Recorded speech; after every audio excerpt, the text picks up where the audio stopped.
like no lie, I have started this episode twice with the mute button still on the microphone. So this is my third time right here.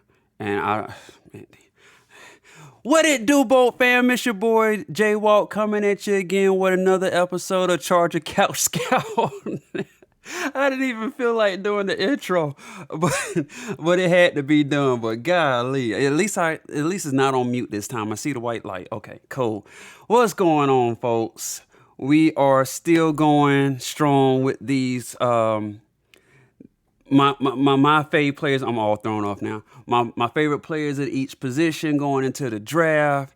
We've knocked out a few positions, but we're gonna hit up another one today. Today we're doing running backs because we are in desperate need of an RB2. Somebody needs to relieve Austin Eckler. He's not an every down back. He don't want the ball every down. That's not how he operates. And to ensure that he isn't worn down, that he stays at peak condition to where he can be most effective, we got to find somebody.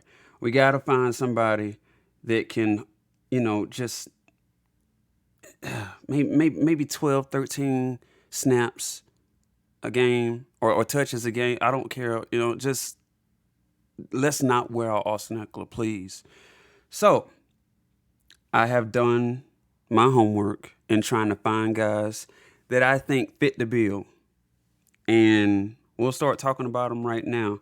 Now, as I look at my list, I got some honorable mentions and the actual fave fives.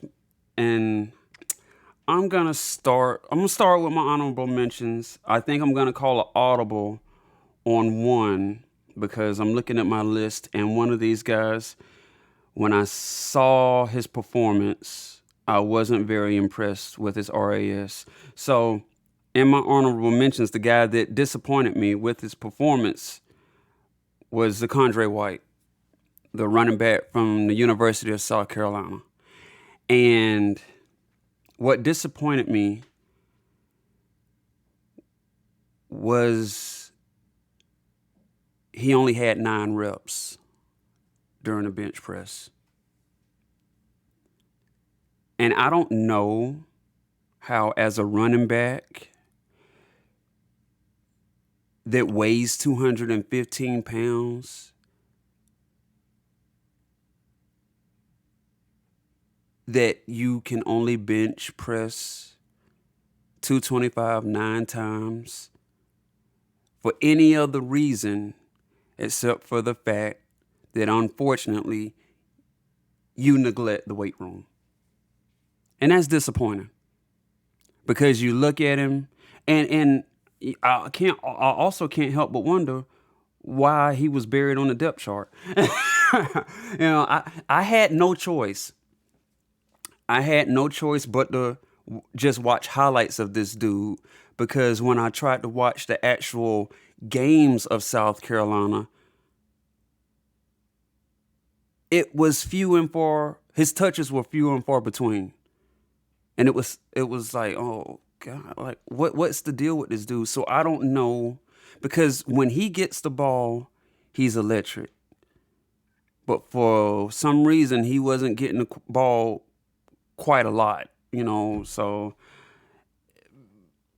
he, like I say, he's 215s, he's 6'1", he breaks hella tackles. Like, this dude runs with the power that I've been looking for in backs throughout this draft process. And, I keep saying, you just have all of these uncertainties with Staley and his coaching staff and what they could be looking for at certain positions. And running back, you just add that to the list because we don't know what they're looking for at running back. We don't know if they're looking for power backs that can just keep their legs churning and drag people with them or break tackles like a Zakondre White. I had to focus on how to say his name. Or if they're looking for more scat back type of guys. If they're simply just trying to find a more consistent version of Justin Jackson, or if they're trying to find somebody to attack defenses differently than how Austin Eckler does it. I don't know, but we'll find out. But White definitely would attack differently. He's a physical, punishing runner. This dude, he drives like I mean, he runs like a driving scene in an action movie. You know, when they're just kind of turning the wheel and all over the place. It looks like a chase scene from a movie.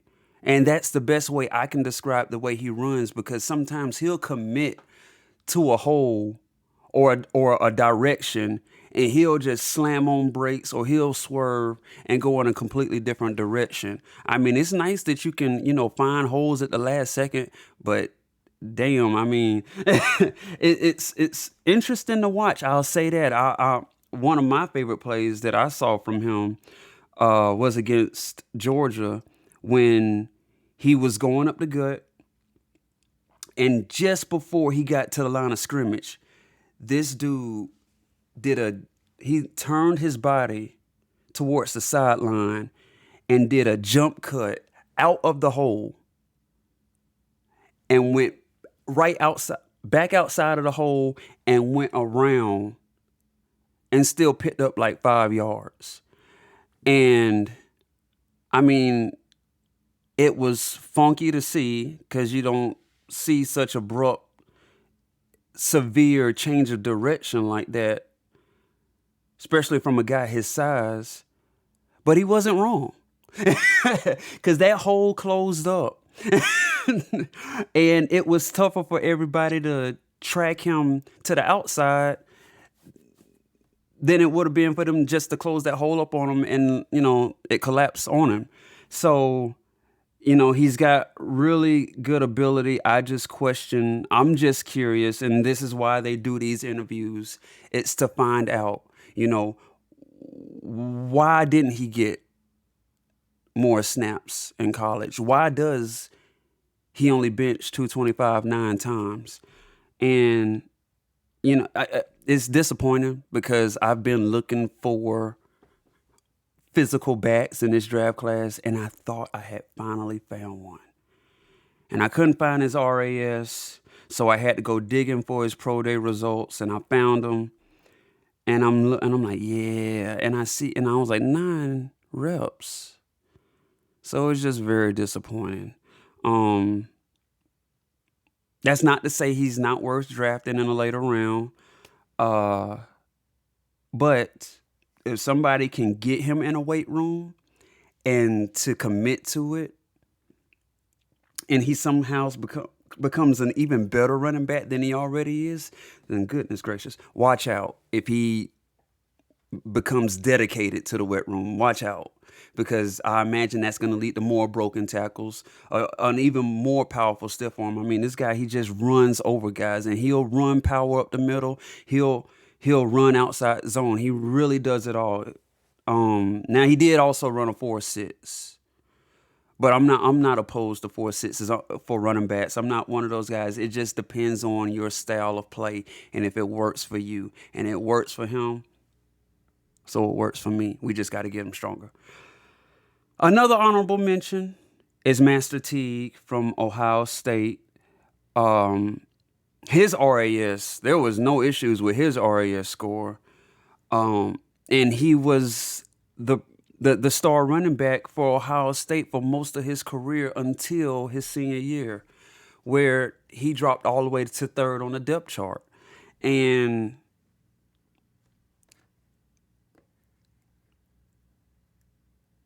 he's not very dynamic, I'll say that.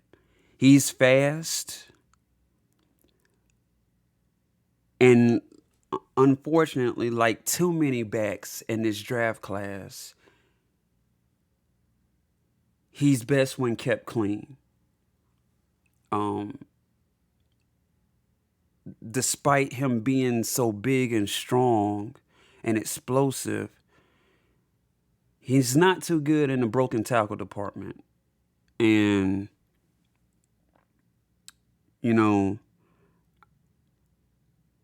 I think broken tackles for me are what, yards after catch are for a lot of people. It's different ways to do it, but from what I've seen with Master Teague, he's just not very good at it.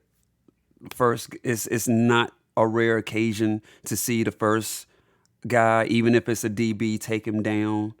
Um, he can move a pal, but normally that's done, when you've got, your offensive lineman pushing you from behind.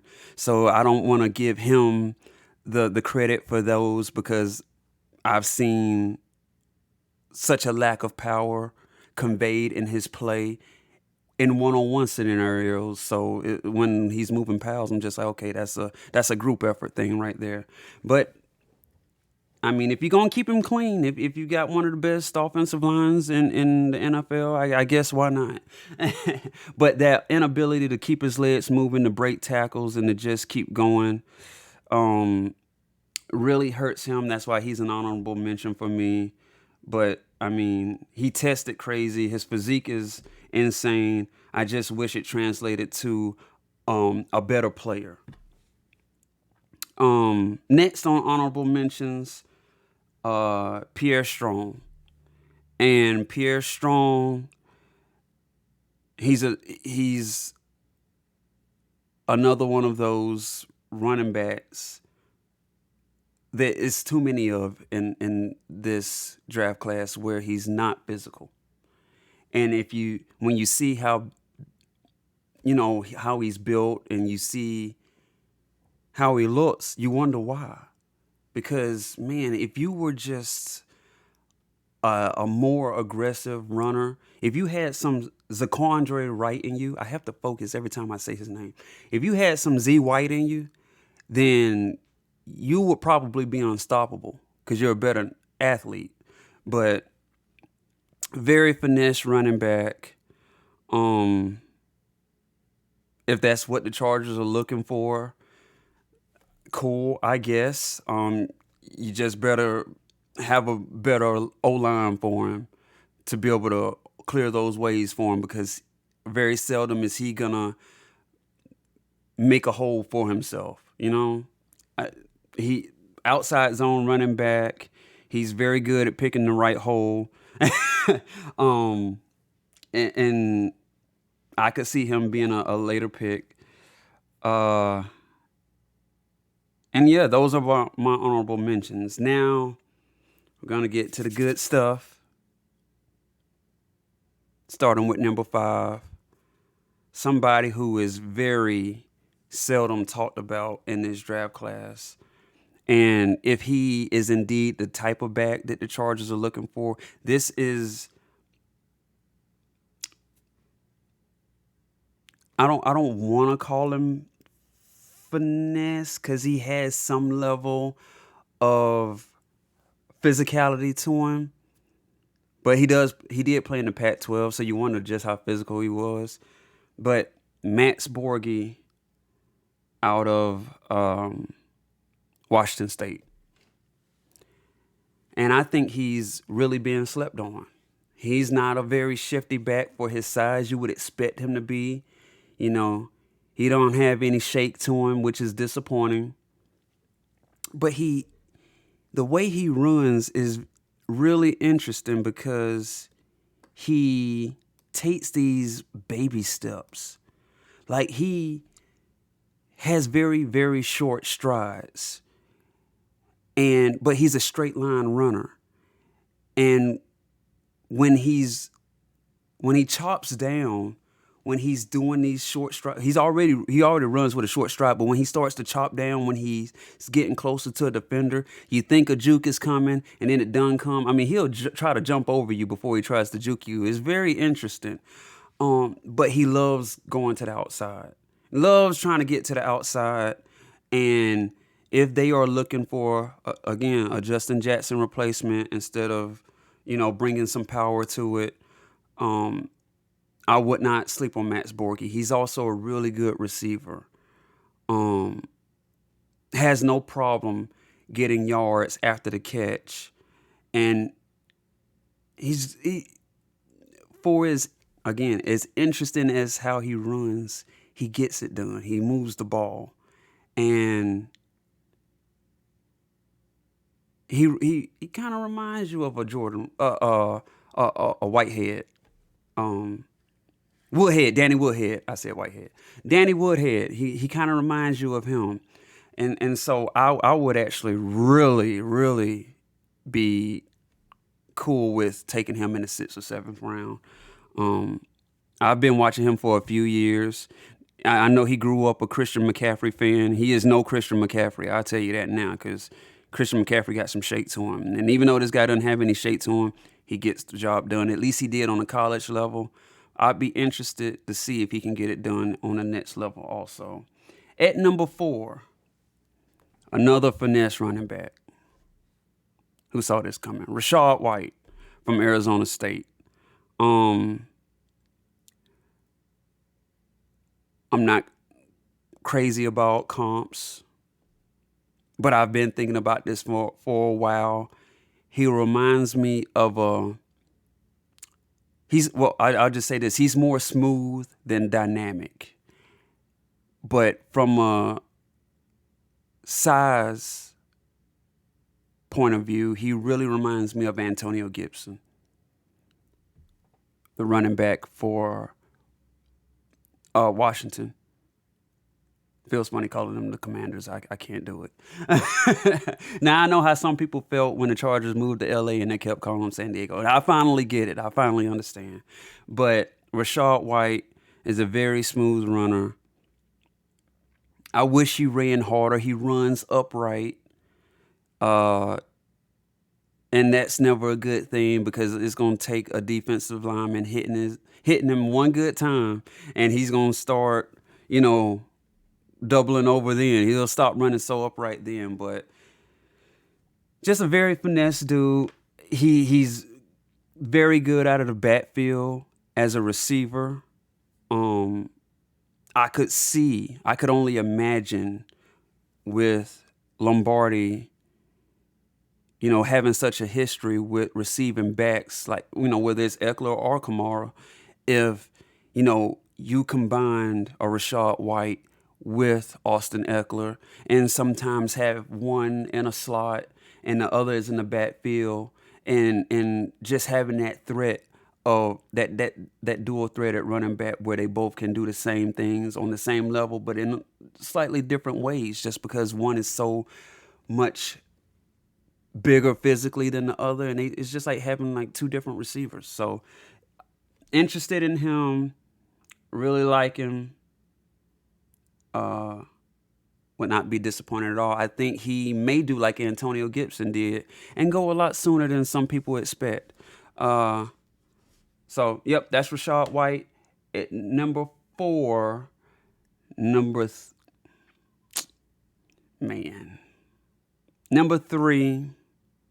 I'm looking at my list, but I'm wanting to change it. Like, that's never a good idea. So I'm going to just roll with what I have here. And I'm partial to this dude, again, because I have been preferring to bring some balance to the running game by having someone who can attack differently than Austin Eckler. But I got Isaiah Spiller, the running back from Texas A&M, at number 3. I'll tell you this. If you only watched Isaiah Spiller from 2021, you need to go back and watch him again. But this time, watch him from 2020. And I say that because he looked totally different. In 2020, Isaiah Spiller weighed 10 more pounds than he did in 2021. Whoever told him to lose weight gave him some bad advice. Because if the goal of him losing 10 pounds was to increase his speed or become more shifty or more elusive, it didn't work. It didn't work. Because in 2020, I saw this physical, aggressive running back who would run over guys and break tackles, and he couldn't wait. He couldn't wait for the contact. And he couldn't wait for the contact in 2021. The difference was in 2021, he couldn't escape the contact. Like, he would embrace it, but once he got hit, he was going down. But in 2020, he was breaking tackles left and right. Just a level of physicality that this running back class is really missing. And I wonder, you know, with today's NFL, you know, which type of back is going to be sought after? Is there a demand for physical power running backs and a more finesse league in 2022? I wonder. I mean, because we see how Tennessee does with power running. We and just to have that element, I would just love it.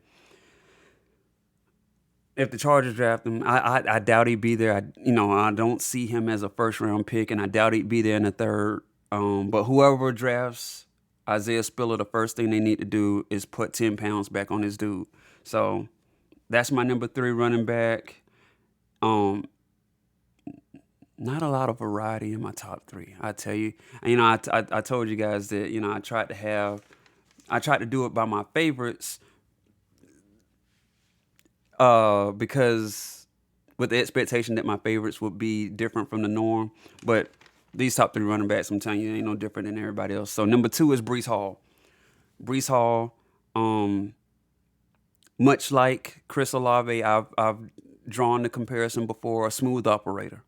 I'm gonna start having that as a label for guys. Like, if you're just a smooth operator, somebody who makes it look easier than it does for everybody else, for some odd reason, you're a smooth operator, and that's what Breece Hall is. And you wonder if the jump in quality of his opponents in the NFL, if he'll be able to stand up to it, if he'll be able to step up his game when the level of competition steps up. But I mean, great size, really good hands coming out of the backfield. He has everything that you want. He has the vision. I know a lot of people say he reminds them of Le'Veon Bell. That would have been cool until we saw how fast he ran at the combine. But again, much like Chris Olave, that speed doesn't really translate in game. It's so weird how that works. Where some guys look faster than their 40 time or their athletic scores indicate in games, and some people look slower than their athletic scores indicate. And with Breece Hall, he looks slower, but he looks smooth at the same time, just like Olave. So, again, don't expect him to be there for the Chargers. But I do appreciate his skill and his ability and what he brings to the position. So that's Breece Hall, and we're going to finish it off with Kenneth Walker at number 1, a guy that had no right to have as good of a season in 2021 that he did. And I'm not saying that as a criticism. What I'm saying is of him, what I'm saying is his offensive line wasn't good at all, but he was making things happen. And, I've touched on this before when I've talked about the differences between Breece Hall and Kenneth Walker. Breece Hall, if everything goes as planned, he's going to contribute the way he's supposed to. He's going to do his part. You open the hole, he's going to run through it. Whereas Kenneth Walker was constantly at Michigan State making something out of nothing. Finding holes that most running backs in this class wouldn't see. Finding cutback lanes. His game against Michigan was, considering the level of the defense that he was playing against, probably his best performance. And so, again, much like the other two, big fan of his game, but I don't see the Chargers taking him. I think there would be a riot started if the Chargers took a running back in the first round, whether they traded back or not to do it. And he's definitely not going to be there in the third, which is too bad. That said, I am of the belief of not taking a running back in the first round and really being able to find quality backs later in the draft on day 3 or as undrafted free agents. I would be much more on board with taking a Max Borghi or a Rashad White later in the draft than taking one of the 3 guys that I like more earlier in the draft. Just because I like you don't mean that I, want to spend that draft capital on you instead of a more valuable position. Especially when your position is going to be something done by a group. You're not going to be an every down back, especially not with Austin Eckler on the roster. You're going to be splitting carries with him in the least, and that's if they can't get something out of Roundtree also. So those are my top running backs. Another position in my favorite running backs. I keep saying top. I don't want to confuse anybody. But another position in the books. If you're not familiar with Max Borghi, look him up. I probably should have had him a little higher, but I just wanted to keep expectations low with that one just because you don't know how his baby steps and his lack of shake is going to translate to the NFL. But man, if they can get something out of him and replace that Justin Jackson role and can get the power game from one of the bats that they already have on the roster, whether it's Kelly or Roundtree, then that opens the door even more for a back like Max Borghi to be the addition instead of a power back that I've been wanting. So we'll see how it plays out at that position, just like we will with the rest of them. And that just about does it for me. This has been your boy Jay Walt once again with another episode of Charger Couch Scout. I'm signing off for the day, and I'll see you tomorrow or whenever the next time is. It just sounded right when I said it. But I'll holler at y'all. See you next time.